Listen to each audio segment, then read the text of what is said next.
ठंड में सुबह 4 बजे छत पर खाना बनवाने वाला गांव।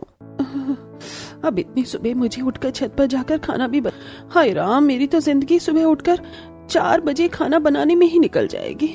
पायल सुबह सुबह उठकर जल्दी से नहाती और उसके बाद सुबह ठंड में 4 बजे ही खाना बनाने के लिए छत पर चली जाती है। बहुत तेज ठंडी हवाएं चल रही थी। उसी के सामने वाली छत पर नेहा भी चूल्हे पर खाना बना रही थी। और बताओ बहन, कैसा लग रहा है आज फिर से तुम्हें कड़कड़ाती ठंड में खुली छत पर खाना बनाते हुए? बिल्कुल वैसा ही लग रहा है जैसा हर रोज लगता है, और साथ में मुझे तो 1 किलो भर के गुस्सा भी आ रहा है। तुम्हारा गुस्सा तो बहुत कम है, मुझे तो पता नहीं कितना किलो भर गुस्सा आ रहा है। इन लोगों ने हमारी जिंदगी खराब कर रखी है। हर रोज सुबह 3 बजे के आसपास उठो, उसके बाद नहा धोकर पूजा करके ही खाना बनाओ। पता नहीं क्या सिस्टम है कि सुबह 4 बजे ही खाना बनाना है, वो भी छत पर। वही तो मुझे भी आज तक समझ में नहीं आया कि इन लोगों ने कभी भी घर के अंदर रसोई क्यों नहीं बनाई। अरे कम से कम नीचे रसोई होती तो हमें इतनी परेशानी तो नहीं होती। तभी किसी की आहट आती है, जिस पर नेहा इशारा करते हुए कहती है, लगता है कोई आ रहा है। ऊपर छत पर पायल और नेहा के ससुराल वाले खाना खाने के लिए आ जाते हैं। एक तरफ पायल खाने में उन्हें बाजरे की रोटी और सरसों का साग परोसती है, वहीं दूसरी तरफ नेहा अपने ससुराल वालों को गर्मा गर्म आलू के पराठे चाय के साथ देती है। ओहो, अरे बाजरे की रोटी और सरसों का साग खाकर तो मजा ही आ जाता है इतनी भरी सर्दी में। सच में आज तो बहू ने सवेरे सवेरे बहुत ही स्वादिष्ट खाना बनाया है। हाँ बिल्कुल, आज तो खाना खाकर मजा ही आ गया। वहीं दूसरी तरफ नेहा की छत पर गर्मा गर्म आलू के पराठे गर्मा गर्म चाय के साथ। ओहो, बहू तूने तो गजब ढा दिया है। बिल्कुल, मेरे लिए तो बहू आज थोड़े बहुत आलू के पराठे भी पैक कर देना। जी ठीक है पापा जी। खाना खाने के बाद सभी अपने अपने काम पर चले जाते हैं। रमेश, महेश और महेंद्र तीनों अपने खेत पर काम करने के लिए जा रहे थे। अरे आज तो हमें खेत का काम करने के बाद शहर भी जाना है, सारा सामान लेकर आना होगा। आज तो बहुत ज्यादा ठंड है और बहुत ज्यादा धुंध भी हो रही है, हमें थोड़ा लेट ही जाना होगा, वरना इतनी ठंड में ठीक से रास्ता भी नजर नहीं आएगा। हाँ ठीक है, कोई बात नहीं, जब तक हम ठीक से काम निपटा लेंगे और उसके बाद हम बाकी गांव का भी काम खत्म कर लेंगे, फिर हमें यश लेकर चला जाएगा। इस तरह तीनों अपने खेत पर पहुंच जाते हैं और भरी ठंड में सुबह सुबह अपने खेत का काम करना शुरू करते हैं। अपने खेत को पानी देते हैं और वहां पर खाद इत्यादि डाल देते हैं। वहीं दूसरी तरफ घर की महिलाएं, जिनके घरों में गाय भैंस थी, वो उनके लिए घास फूस लेने जाती हैं। अभी 6 बज गए और मुझे तो अब दोबारा से भूख लगने लग गई, जबकि अभी 5 बजे ही नाश्ता किया था। हाँ, क्योंकि तुझे शुगर भी तो हो गया। शुगर वाले पेशेंट्स को जल्दी जल्दी भूख लगती ही है, लेकिन शुगर है कि तुझे जल्दी ही पता चल गया और अब ये कंट्रोल में आ गई, वरना तो पता नहीं कितनी मुसीबत हो जाती।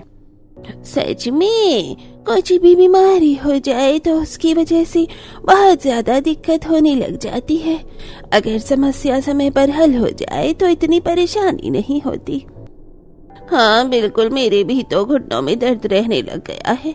शुक्र है कि मैंने ज्यादा देरी नहीं की। हालांकि मेरे शहर वाले डॉक्टर के पास थोड़े ज्यादा चक्कर लगे, लेकिन कम से कम अब मैं ठीक हूँ। हाँ चलो, अब हम खेत पर पहुँच गए हैं। सारी घास फूस इकट्ठी करने के बाद आज हमें खेत में भी काम करना है। जल्दी जल्दी आज सारा काम खत्म कर लेते हैं।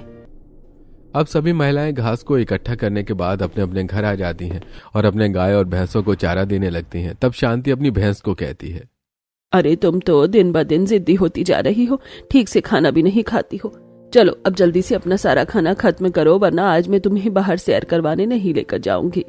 सारा खेत का काम करने के बाद शांति अपने कमरे में आराम से लेटी थी। वहीं दूसरी तरफ पायल जब घर का सारा काम कर रही थी तब वो गुस्से में थी। मुझे तो समझ नहीं आता हर रोज सुबह इतनी जल्दी उठने का क्या ही मतलब बनता है। एक तो इन लोगों ने छत पर रसोई बनवा रखी है और सिर्फ मेरा ही ये हाल नहीं है, पूरे गांव का ही ये हाल है। नीचे इतनी सारी जगह है लेकिन किसी ने भी नीचे रसोई नहीं बनवाई। पता नहीं क्या सोचकर पूरे गांव ने ये सिस्टम चालू किया था। अब पायल भी गुस्से में बड़बड़ करते हुए घर का काम करती है। इस तरह दिन गुजर रहे थे और गांव में हर घर का यही हाल था। अगले दिन सुबह 3 बजे उठकर सीमा नहा धोकर तैयार हुई थी कि उसका 8 महीने का बेटा रोना शुरू कर देता है। अले ले ले ले, मेरा प्यारा बच्चा, क्या हो गया? आखिर तुम इस तरह रो क्यों रही हो? चुप हो जाओ। सीमा उसे चुप करवाने की कोशिश करती है लेकिन वो चुप नहीं होता। अब मैं क्या करूं?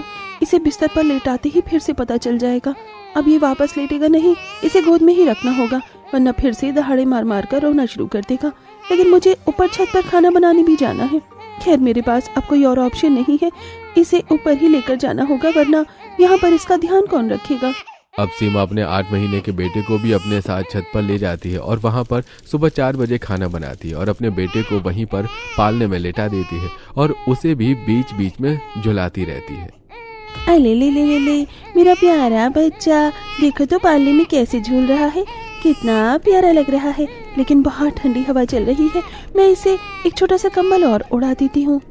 उसके बाद सीमा उसे एक छोटा सा कंबल और उड़ा देती है क्योंकि बाहर बहुत तेज हवा चल रही थी, जिसकी वजह से सीमा को बहुत गुस्सा भी आता है। मेरे ससुराल वालों ने भी हद कर रखी है। अरे सिर्फ मेरे ससुराल वालों ही नहीं, बल्कि पूरे गांव ने ही हद कर रखी है। इन लोगों को एक तो सुबह 4 बजे खाना बनवाना होता है और ऊपर से छत पर ही। पता नहीं कितना अजीब और खराब सिस्टम है पूरे गांव का। मुझे इतनी ठंड में अपनी बेटी को ऊपर लेकर आना पड़ता है।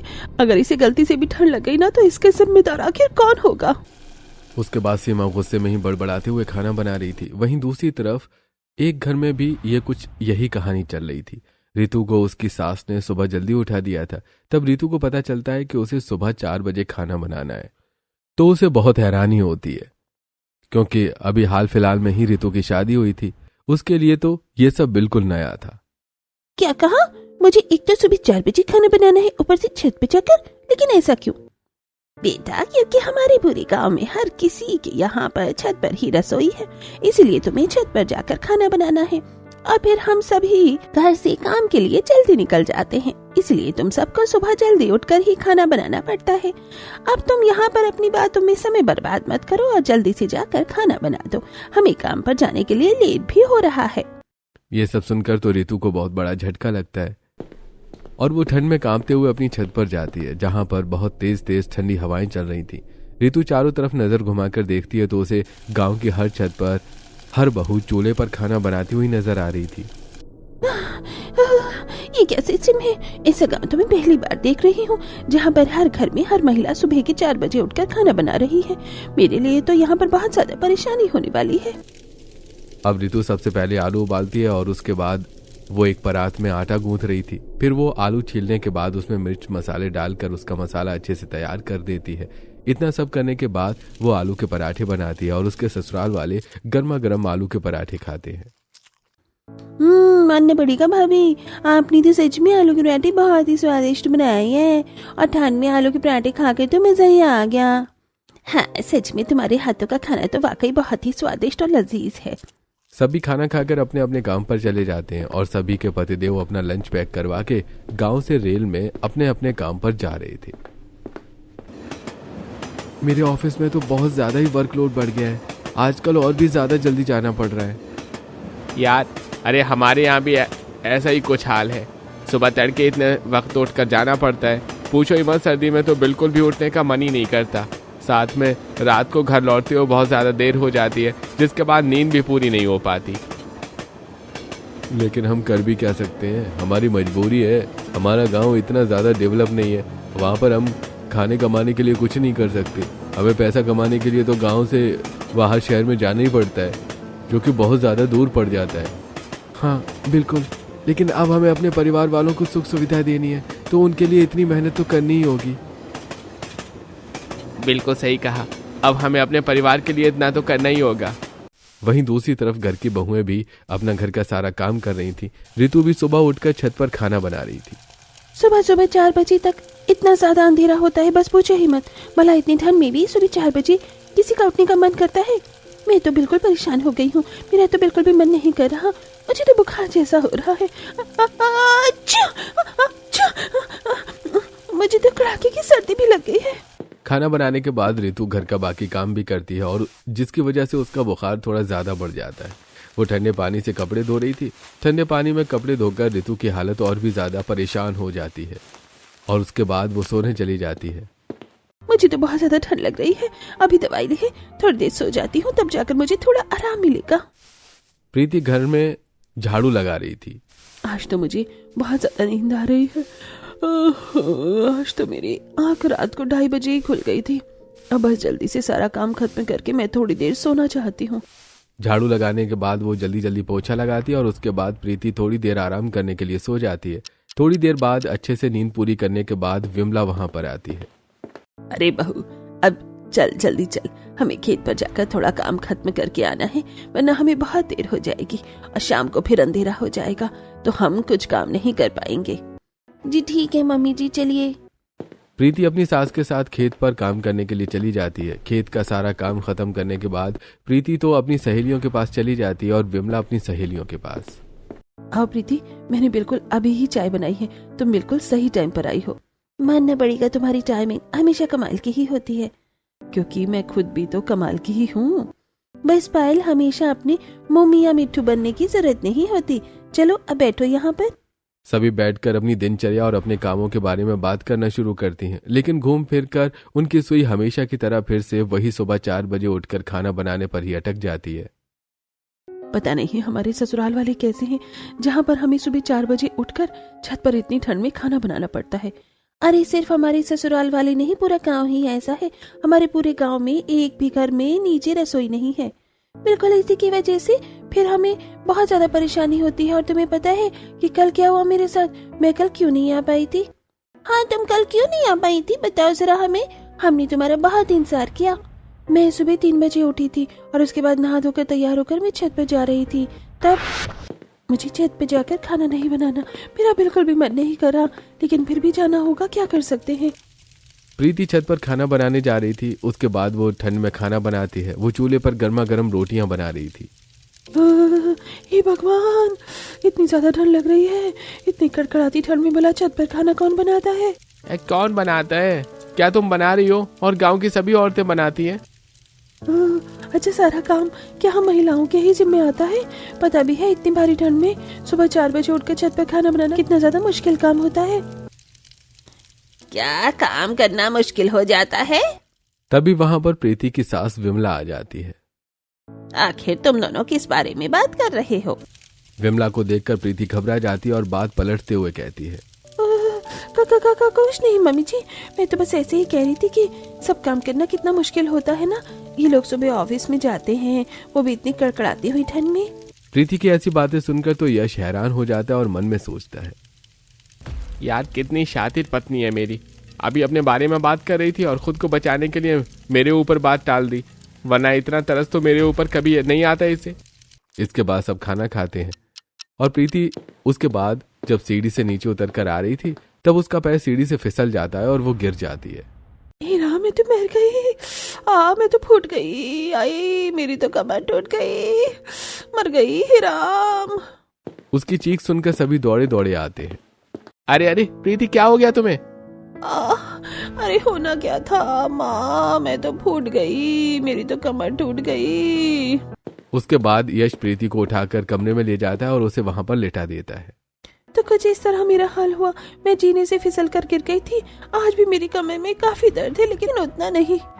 सच में यार, बार बार जीने से ऊपर नीचे करना तो काफी ज्यादा मुश्किल हो जाता है। मैं तो बहुत ज्यादा परेशान हो जाती हूँ सुबह सुबह ऊपर छत पर खुली हवा में खाना बनाने में। अरे इतनी ठंडी हवा चलती है, बहुत ज्यादा ठंडी लगती है।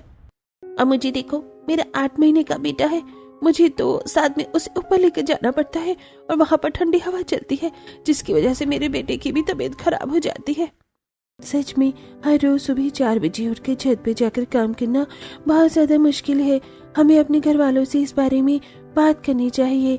जब तक हम उन्हें अपनी समस्या के बारे में नहीं बताएंगे तब तक उन्हें कैसे पता चलेगा। बात तो तुम बिल्कुल सही कह रही हो। मैं भी सोच रही हूँ कि क्यों ना इस बारे में अपने ससुराल वालों से बात कर ली जाए। सही कहा, इस तरह हम कब तक घुट घुट कर जीते रहेंगे। हमें इस बारे में बात करनी चाहिए, क्योंकि सच में हर रोज सुबह 4 बजे छत पर खाना बनाना बहुत ज्यादा मुश्किल है। इस तरह सभी अपना मन बना लेती हैं और उसके बाद अपने अपने घर पर आकर इस बारे में बात करती हैं। मम्मी जी, मुझे आपसे कुछ बात करनी है। हाँ बोलो बेटा, क्या बात करनी है तुम्हें? मम्मी जी, मैं कहना चाहती थी कि हर रोज सुबह 4 बजे छत पर खाना बनाना बहुत ज्यादा मुश्किल होता है।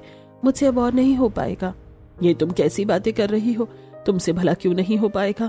क्योंकि 4 बजे बहुत ज्यादा जल्दी हो जाता है उसके लिए हमें 3 बजे उठना पड़ता है और फिर इतनी सर्दी में सुबह सुबह नहा कर पूजा करके फिर हमें जाकर छत पर खाना बनाना पड़ता है, जिसकी वजह से बहुत ज्यादा ठंड लगती है। अच्छा, क्या तुम्हें ही ठंड लगती है? पूरे गांव की बहू खाना बनाती है, उन्हें तो कोई ठंड नहीं लगती। ठंड तो मम्मी जी सबको लगती है और हम सभी ने ही ये फैसला मिलकर किया है कि हमें छत पर सुबह 4 बजे खाना नहीं बनाना। हमारे लिए बहुत ज्यादा मुश्किल हो रहा है। ये बात सुनकर शांति बहुत ज्यादा भड़क जाती है। अच्छा जी, हम भी तो इतने सालों से करते आ रहे हैं, हमें तो कभी भी इतनी परेशानी नहीं हो रही थी। तुम आजकल की बहुओं को पता नहीं क्या परेशानी होती रहती है। इस तरह शांति भी पायल को फटकार देती है और इस तरह बाकी घरों में भी कुछ यही हाल हो रहा था। नेहा भी अपनी सास को ऊपर सुबह 4 बजे खाना बनाने के लिए मना कर रही थी, तब उसकी भी सास भड़क जाती है। अच्छा जी, तुम्हारे कहने से क्या होता है? खाना तो तुम्हें छत पर ही बनाना पड़ेगा, वरना तुम ही बताओ, अगर तुम छत पर खाना नहीं बनाओगी तो और कहाँ पर बनाओगी? आप लोगों को रसोई नीचे ही कर देनी चाहिए थी। आपने और पूरी गांव ने मिलकर छत पर रसोई कर दी है, जिसकी वजह से हम बहुओं को बहुत ज्यादा परेशानी हो रही है। तुम तो ऐसे कह रही हो जैसे हमने तो कभी ऊपर छत वाली रसोई पर काम ही नहीं किया है। हम भी इतने सालों से छत पर ही काम करते आ रहे हैं और यहाँ तक कि कई बार तो हमने 3 बजे भी खाना बनाया है। लेकिन मम्मी जी, हमसे नहीं हो रहा। हमें नहीं पता, हमें छत पर अब खाना नहीं बनाना, खासकर सुबह 4 बजे तो बिल्कुल भी नहीं। वहीं दूसरी तरफ रितु के घर में भी यही हाल था।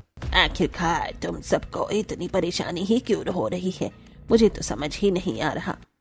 क्योंकि हमें बहुत ज्यादा ठंड लगती है ऊपर, और जिसकी वजह से हमारी तबीयत भी खराब रहती है। आपको पता है ना, मुझे कल से ही बुखार हो रहा है और ऐसे में ऊपर छत पर खुली हवा में सुबह 4 बजे काम करना बहुत मुश्किल है। हम सुबह 4 बजे कोई काम नहीं करेंगे। तुम्हें काम तो करना होगा सुबह 4 बजे ही। तो अगर तुम सुबह 4 बजे काम नहीं करोगी तो और कौन करेगा? वो हम सब नहीं जानते मम्मी जी। सुबह 4 बजे काम करना बहुत ज्यादा मुश्किल होता है। मुझसे तो बिल्कुल भी नहीं हो पाएगा। इतनी सुबह सुबह ठंड में छत पर खाना बनाना बहुत मुश्किल है। प्रीति के घर में भी प्रीति को भी इस बारे में अपनी सास से बात करनी थी, लेकिन प्रीति का हाल कुछ अलग था। मम्मी जी, मुझे आपसे कुछ बात करनी है। हाँ बोलो बेटा, तुम्हें क्या बात करनी है? मम्मी जी, मुझे कुछ तो बात करनी ही थी, लेकिन मैं भूल गई मम्मी जी। हे भगवान, पता नहीं बहू तुझे हर बार क्या होता रहता है। हमेशा कहती है कि तुझे मुझसे कुछ बात करनी है और उसके बाद तू मुझसे कुछ बात भी नहीं करती। दरअसल मम्मी, मैं पूछ रही थी कि क्या हम छत की बजाय रसोई नीचे नहीं कर सकते? नहीं बेटा, तुम तो जानती ही हो कि घर में इतना ज्यादा स्पेस भी नहीं है और बहुत समय से हमारे रसोई ऊपर ही बनी हुई है, जिसकी वजह से हमने रसोई ऊपर छत पर ही परमानेंट कर दी थी। अब नीचे तो रसोई बन भी नहीं सकती। अच्छा ठीक है मम्मी जी।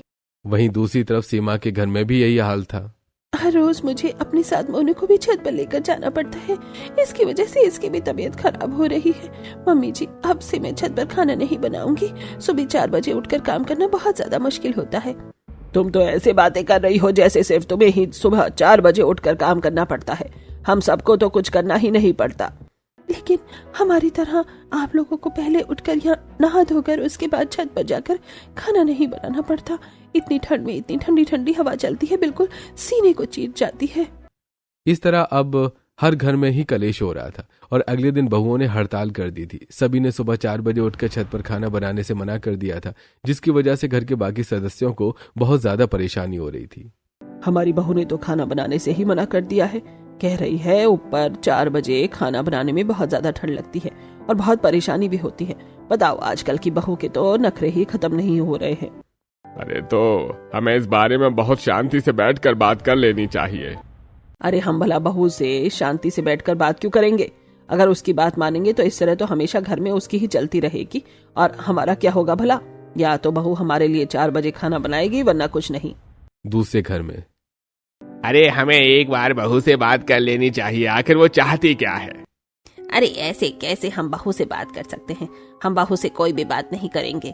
वो तो 4 बजे उठकर खाना बनाना ही नहीं चाहती। भला ऐसा भी कहीं होता है क्या? लेकिन हमें उनकी भी तो बात मान लेनी चाहिए। अरे ऐसे कैसे मान लेनी चाहिए? जब कोई बात जायज ही नहीं है तो भला हम उसकी बात क्यों मानेंगे? वहीं दूसरी तरफ महेंद्र के घर में भी कुछ ऐसा ही हाल हो रहा था। अरे भाई, तो इस तरह से घर में कलेश करने का क्या मतलब बनता है? अगर हम इस तरह से कलेश करते रहेंगे तो किसी भी नतीजे तक नहीं पहुंचेंगे। हम सभी को मिलकर बैठकर बात कर लेनी चाहिए। बात हम कैसे कर सकते हैं भला? जब बहू ने ही हमारे मुंह पर सीधे तौर पर फैसला सुना दिया है तो हम भला अब शांति से बैठकर कैसे बात कर सकते हैं? उस तरफ बहू खाना नहीं बना रही और दूसरी तरफ तुम उससे बात नहीं करना चाह रही। अगर ऐसे ही चलता रहा तो फिर किस तरह इसका हल निकलेगा भाई? मुझे नहीं पता, लेकिन मैं किसी भी हाल में बहू की सारी बातें मानने नहीं दूंगी। अरे उसकी जिद भी नाजायज है। वो सुबह 4 बजे उठकर काम करने से मना कर रही है, जबकि इतने सालों से हम भी बिना किसी शिकायत के ये काम करते आ रहे हैं। इस तरह अब गांव के हर घर में अब 2 गुट हो चुके थे। एक तरफ बहू अपनी जिद पर खड़ी हुई थी और दूसरी तरफ सास भी अपनी जिद पर खड़ी थी कि आखिर बहू इस तरह की डिमांड कैसे कर सकती है, जिसकी वजह से घर के मर्दों की हालत बहुत बुरी हो रही थी। इसलिए उन्होंने अपनी एक बैठक की। भाई आखिर हम इन दोनों को कैसे समझाएं? कोई भी हमारी बात समझने को तैयार ही नहीं है। सच में मैंने इन्हें समझाने की बहुत कोशिश की, लेकिन हमारी तो एक भी बात मानने को तैयार ही नहीं है दोनों जने। मैंने भी शांति को समझाने की बहुत कोशिश की, लेकिन वो भी शांति से बात करने को तैयार ही नहीं है। नाम तो शांति है, लेकिन काम में कहीं पर भी शांति नजर नहीं आ रही मुझे तो अब घर में। तो अब आप सब बताइए कि हमें क्या करना चाहिए।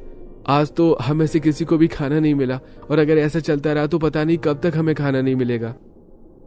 खाना तो दूर की बात है, मुझे तो नहीं लगता कि अब घर में शांति भी रहेगी। घर में 2 टुकड़े हो चुके हैं और दोनों ही अपने अपने पक्ष की बात को सही बता रही हैं। हम एक काम करते हैं, इन दोनों पक्षों को बुलाते हैं और दोनों को ही समझने की कोशिश करते हैं, वरना ऐसे तो कुछ भी नहीं हो पाएगा और हम सभी को मिलकर एक बीच का सलूशन निकालना चाहिए जिसकी वजह से दोनों को ही परेशानी ना हो। हाँ, ये बिल्कुल सही रहेगा। इस तरह जब बहुएं और सास आपस में एक चीज के ऊपर सलूशन नहीं निकाल पा रहे थे, तब घर के मर्द आगे आते हैं और सभी को वहां पर बैठक में बुलाकर शांति से बात करने के लिए बुलाते हैं। पहले घर की बहू बताएंगी कि उन्हें क्या परेशानी होती है, उसके बाद उनकी सास बताएंगी कि क्या ये बात जायज है। तब पहले बहुएं अपना पक्ष रखती हैं। बात सिर्फ इतनी सी है, सुबह 4 बजे उठकर हमें छत पर खाना बनाना पड़ता है, जिसकी वजह से बहुत ज्यादा ठंड लगती है और हमारी तबीयत भी बहुत ज्यादा खराब हो रही है। यहाँ तक कि मैं तो जीने से गिर भी गई थी और मेरे तो बच्चे को ही बहुत परेशानी हो जाती है, क्योंकि वो मेरे पीछे से रोता है और मुझे इसे भी सर्दी में ऊपर ले जाना पड़ता है, जिसकी वजह से इसे निमोनिया तक हो गया है। अब 8 महीने का बच्चा खुले हवा में कितनी ही ठंड बर्दाश्त कर पाएगा। इसीलिए हमने फैसला किया है कि हम सुबह 4 बजे उठकर छत पर खाना नहीं बनाएंगे तो नहीं बनाएंगे। बहुओं की बात खत्म होने के बाद अब है घर की सास की बारी कि उनका पक्ष क्या है।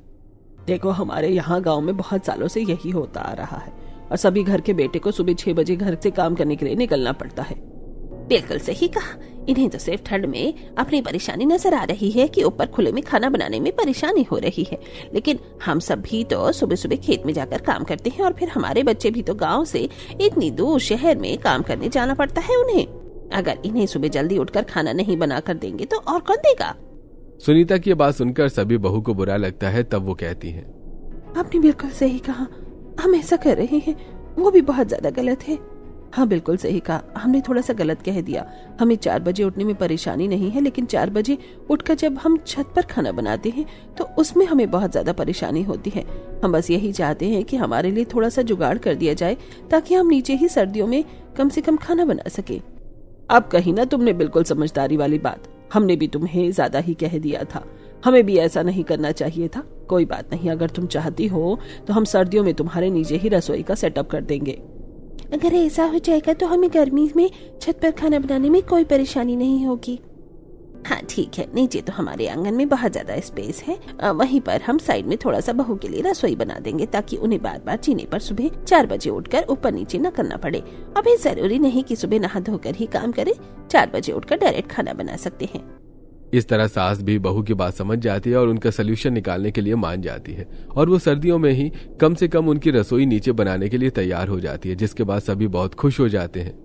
हाँ, अगर हमारी रसोई नीचे हो गई तो हमें 4 बजे उठने में परेशानी नहीं है। इस तरह सारी समस्या हल हो जाएगी। अरे ये हुई ना बात, जब सभी ने मिलजुल कर बैठकर बात की तो आराम से तो सलूशन तो निकल ही गया। हमें हमेशा ऐसा ही करना चाहिए। हाँ, अब इससे किसी को भी परेशानी नहीं होगी। इस तरह ठंड में छत पर खाना बनाने वाले गांव में सर्दियों में थोड़ी राहत मिल जाती है और अब बहुओं को नीचे ही रसोई मिल जाती है।